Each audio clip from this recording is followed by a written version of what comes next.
good, everyone? Alex Trataros here with another Knicks episode of the Knicks, Jets, Etc. podcast. This is an emergency episode, and not with me today is my buddy, my coach, my pal, the man of the plan, the one and only John Meleka. He is out and about traveling the world because that is what John does.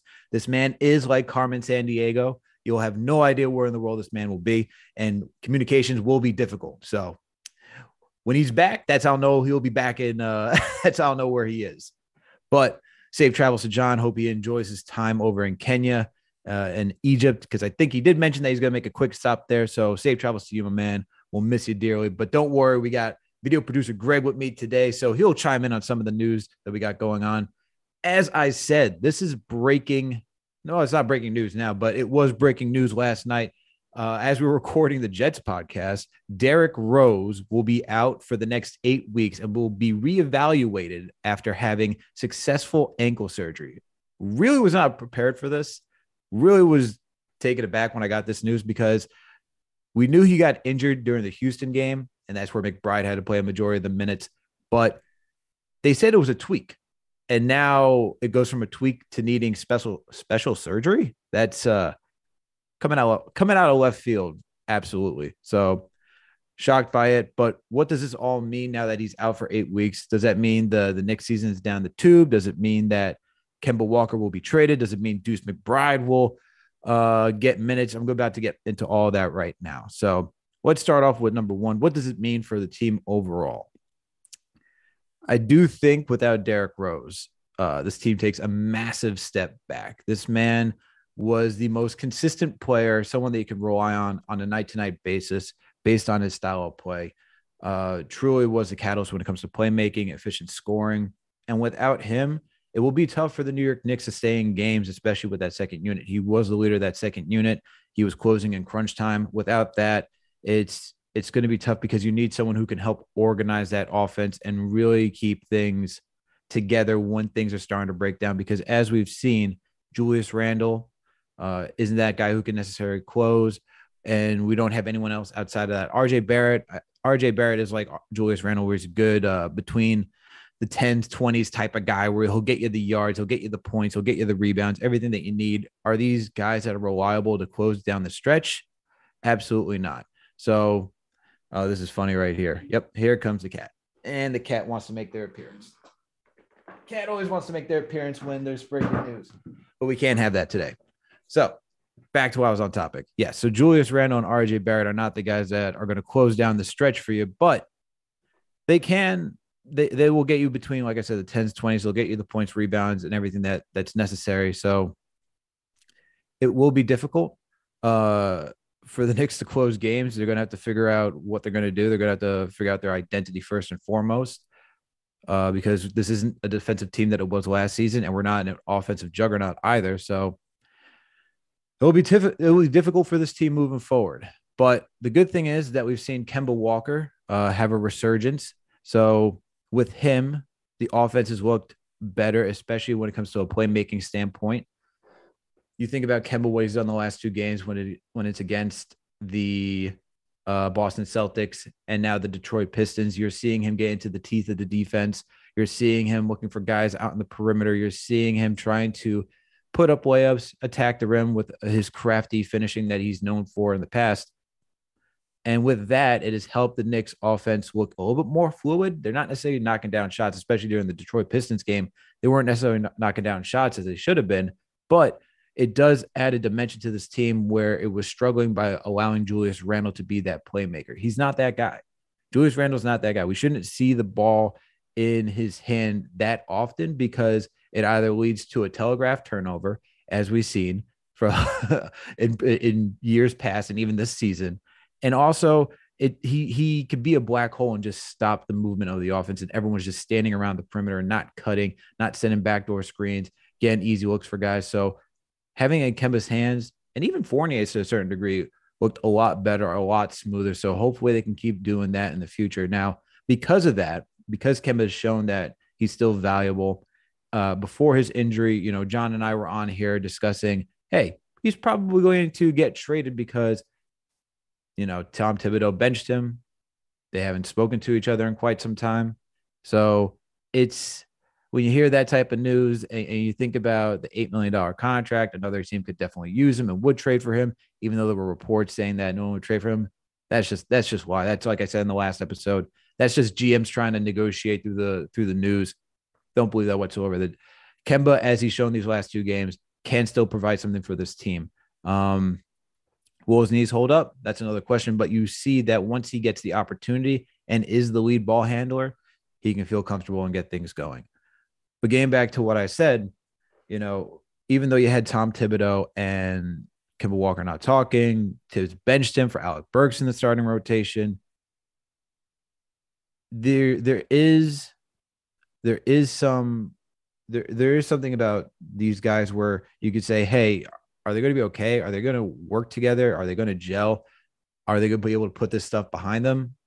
If they're true professionals, which Kemba has always been known as a true professional, and Tom Thibodeau as well, I think they could put their differences aside and look for the best of the team, which is just getting wins and making sure that they're competitive night in and night out. Because either way, the benefit is Tibbs, if the teams win, he keeps his job and he looks good.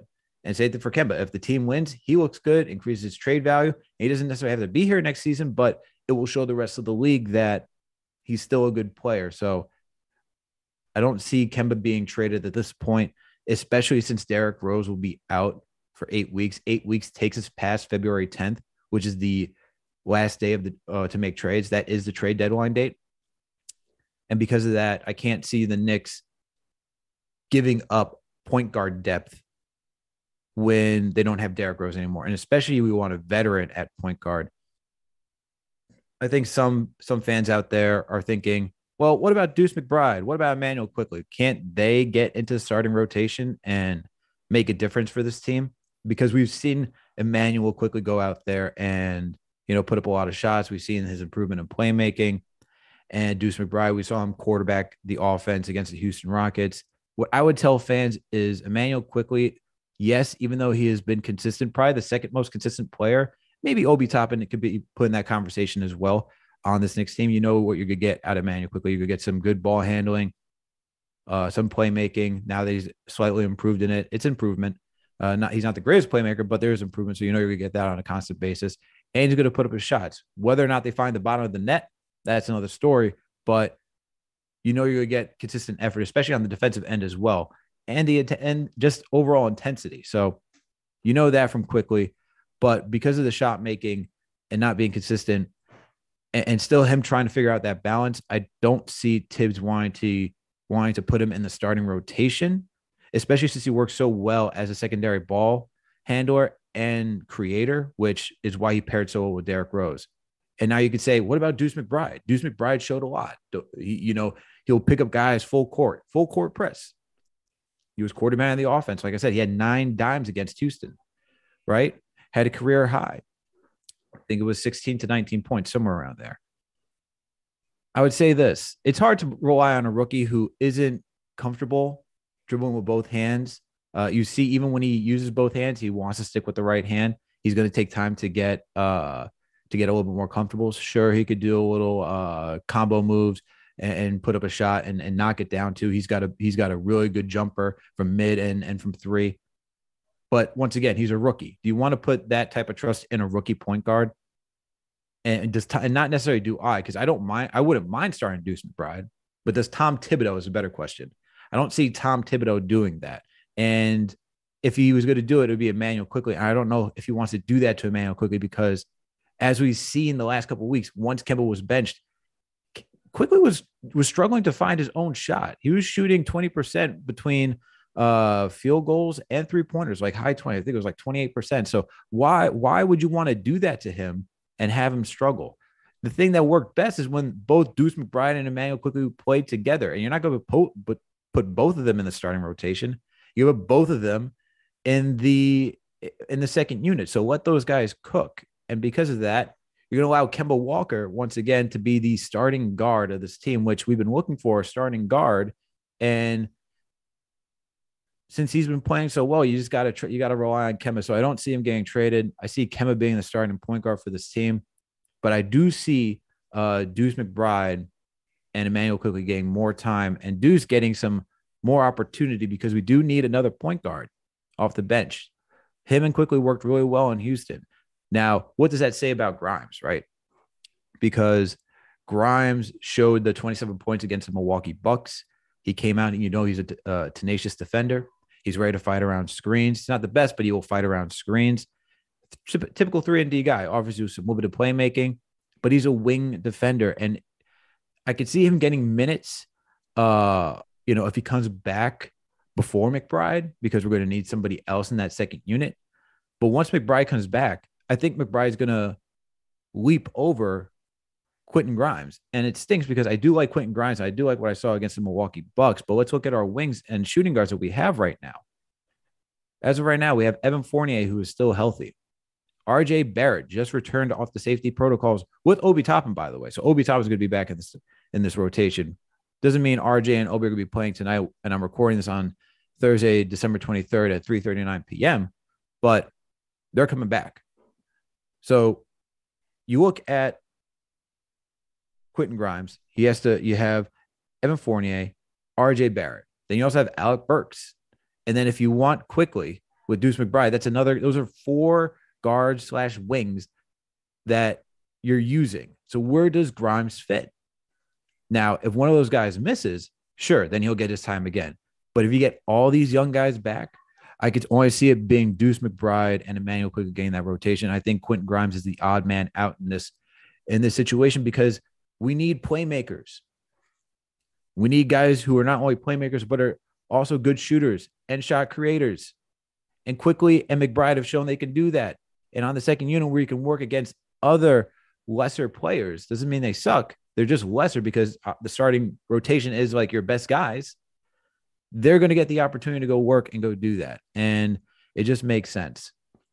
Unless Tibbs really wants to go quick at point and then Grimes at the 2 or 3, that's a whole other conversation and mind games that we could figure out later. But it's a lot to think about because if we look at it right now, and I know this is midway during the show, the update is that we have these guys on safety protocol. So before I get to the lineup, we have these guys who are out right now. Yesterday, it was declared that Nerlens Noel is out due to health and safety protocols. We still also have Emmanuel Quickly, Quentin Grimes, Deuce McBride, and Kevin Knox, who are also on health and safety protocol.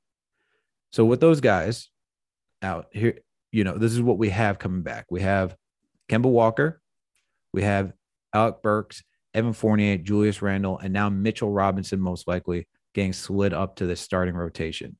Second unit, because it depends if you want to put RJ back. This is not even saying RJ is going to go back into the starting rotation. I'm not even saying that he won't, but just if you want to ease him back in, that you got you got RJ Barrett. Same thing with Obi Toppin. It's tough. I mean, we also did sign Daniel House today as well. But that rotation, that's tough. So that's going to be those guys. And then once you get Quick back, once you get McBride back, it just starts to fill up. And then you have Jericho Sims at the center or Taj. So there's just a lot of confusion going on right now with how it's going to play out and once everyone's healthy. But Derrick Rose's injury does open up an opportunity for one of these guys. I think Grimes is the odd man out in this situation. But in other news and noteworthy notes for today, I did mention Daniel House signed a 10-day contract today.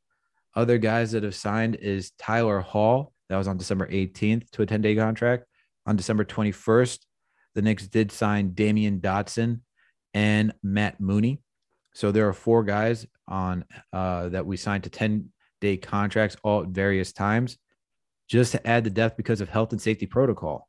And this is using the emergency exempt rule that they have for this season. And I guess moving forward, because we never know when COVID is going to be fully done, but this is what it is right now. So it's an interesting situation for the New York Knicks, especially with Derrick Rose's injury. But I don't want to keep going on a rant by myself. Got video producer Greg here with me. Greg, what are your thoughts about the situation right now, man? Yeah, I think that, in the last couple episodes that you guys have been talking about, it feels like some of the thoughts were a kind of a movement towards youth with getting Grimes in there, getting McBride in there, and giving them some minutes. So I think with Derrick Rose going down, I mean, we're looking at the end of December now. If it's 8 weeks, he'll be back in March sometime. If there's no setbacks, if Mhm. we know his history. So God willing, he's back in March. He's ready to go. Playoffs start in April.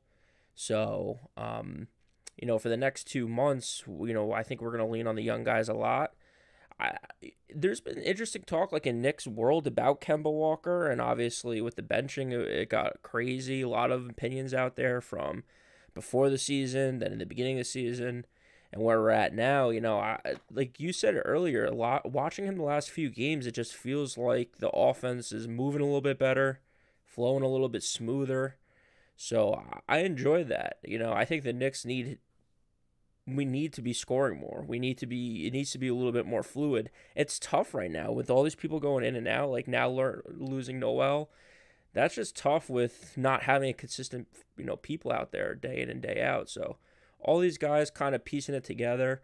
I'm nervous. We got a road schedule coming up where we start traveling after Christmas.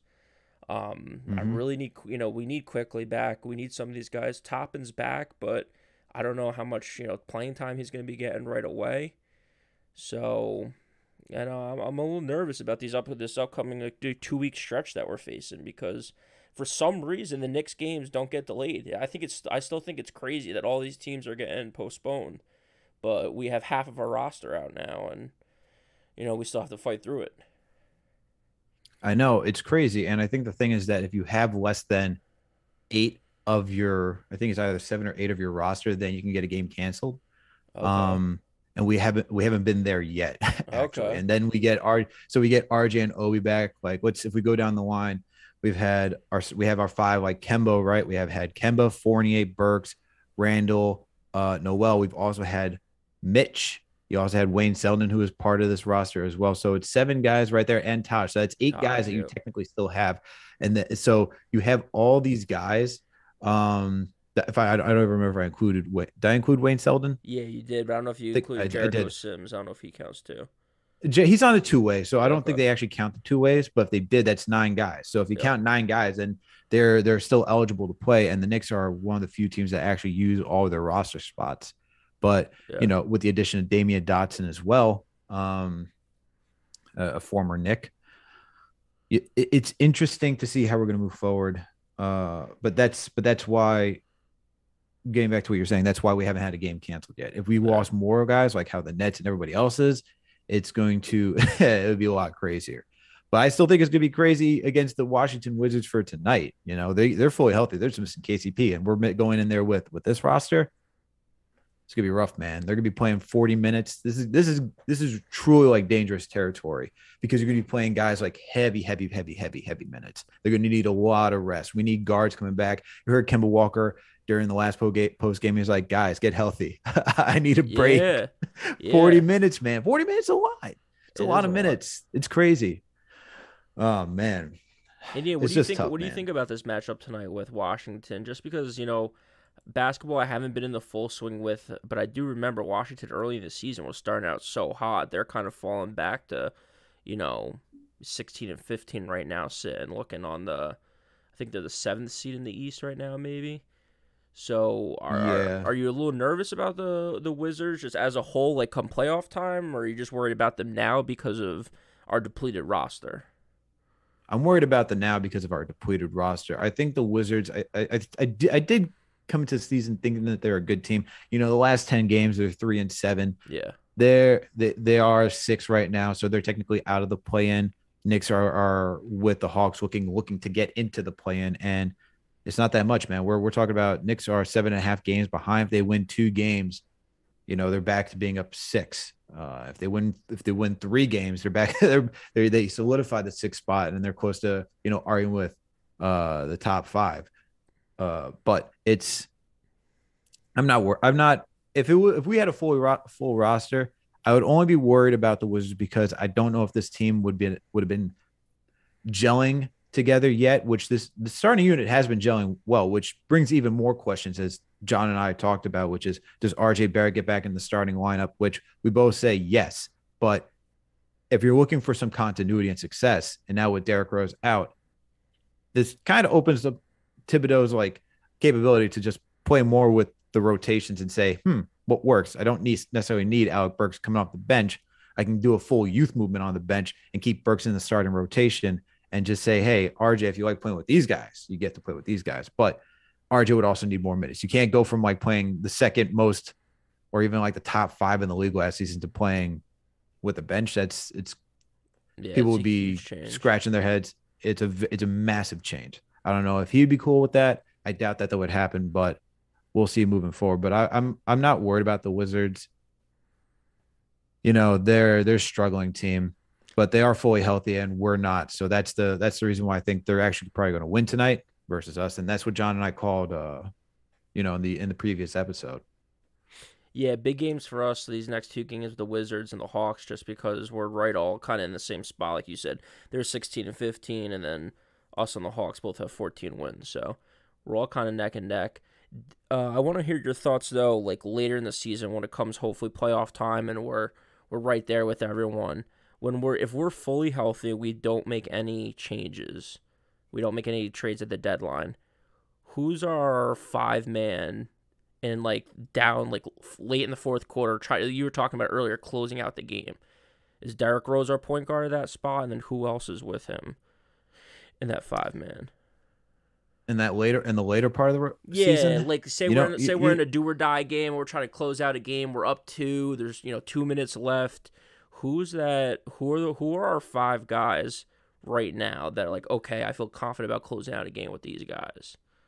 So if everyone's healthy? Once everyone's healthy, everyone's back, we don't trade anyone. We still have Kemba. We still have all the guys that we have now. That's rough, man. I'd have to go with Derrick Rose because he did it last season. Sorry to cut you off. I have to go with Derrick Rose first and foremost. Like I said, he's the most consistent guy that we've had. He's been there If you're going to ask me he's been there before. I'd go then Emmanuel quickly, another guy who I know you're going to get some good defense out of and put him at the shooting guard. And I think him and D Rose work very well together in tandem. So can't see him being left out. You got to go with Alec Burks too. Fourth quarter Burks is a legitimate thing. I like having a guy who can ISO and just can create his own shot. He's a little funky the way he plays, but I like someone with a little chaos that can throw everybody off and you don't really know what he's going to do. You have to leave Julius Randle out there because big money man, it would just be looking really, really bad if we're benching him in crunch time. So he's got to have to be out there. And then choose either Mitch or Noel. If Mitch is having a strong night, Noel's having a strong night.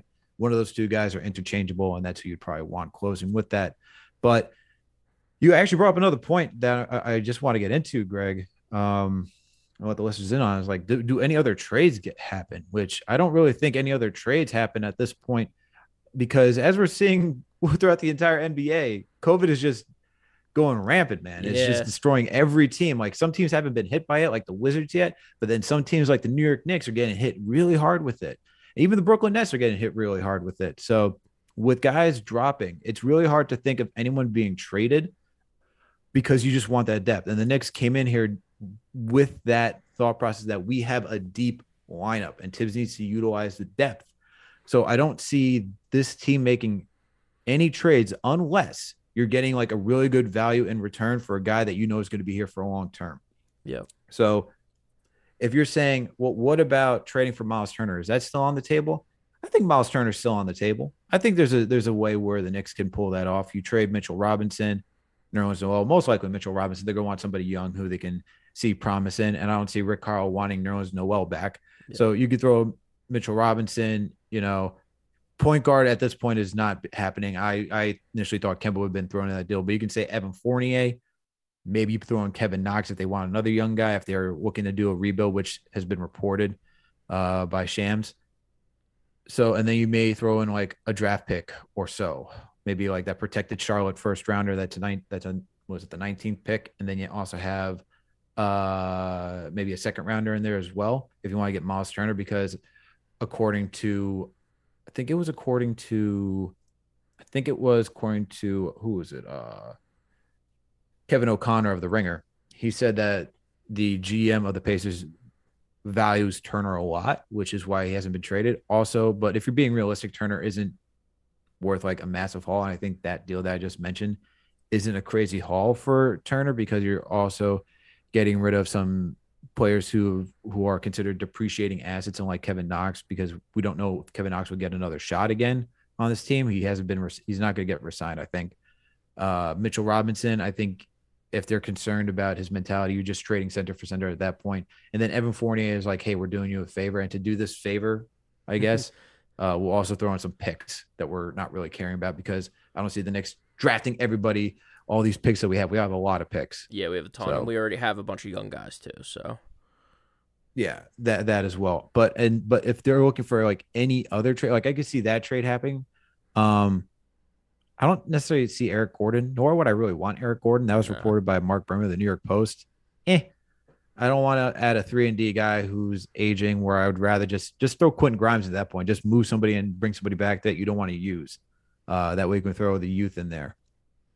Might as well get these guys going while this season is starting to look lost as it is because, some people have us out of the playoffs that we're not going to make the playoffs.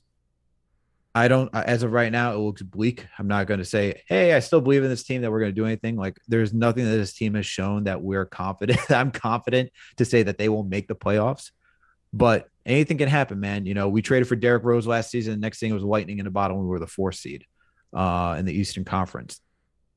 So I don't see this team. This team is out of it right now. They're on the outside looking in because of the loss of Derrick Rose, but anything can happen. But I don't see a trade happening to get rid of depth or anything of that nature. I think this team is going to stay pretty much status quo and then figure out this offseason. There's not going to be a lot of free agency movement this offseason. It's actually pretty bleak. So it's rough, man. No trades. Kemba staying.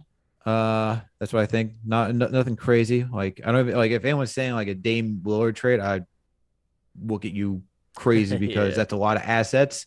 It's a lot of assets, and then once again, we're going back to where's our depth. I don't want to see a roster fill. Like, do we really want, like, is Damian Lillard really that worth it to trade the house to have to watch rotations with Tyler Hall, Matt Mooney, and Daniel House Jr.? Yeah, No, yeah, and please. right now it's crazy, but like, depth is a premium. People are killing to have some depth on their squad. So we said that going into the season, we got a pretty good, 10 guys or so, and it's looking pretty good for us right now in a weird way because we're losing guys left and right, but we still have, like you said, 8 or 9 guys that, we're rolling out there. So I think my final thoughts on this is, Derrick Rose, it hurts that he's out. 2 months is a long time, and especially if there's no setbacks, we can expect him back sometime in March. But we're getting a lot of young guys valuable minutes right now. Hopefully, it beefs up our second unit, and then, I'm not so down on the Knicks right now. I think that we have a shot. If not the play-in, maybe a 6 seed or something like that. We get a playoff movement, and hopefully our second unit gets real strong. Derrick Rose comes back to lead our first unit. I'm pretty happy about, where we can be at the end of the season. Still a long season, still a lot of time left. Yeah, for sure. I'm not like I said, I'm not completely out. It's a long road to get back in there. Like I'm not gonna sugarcoat it. And the thing about Derrick Rose, man, like you say March, we don't like. Hopefully, there's no setback, but we also don't know. Like it's not even necessarily a setback.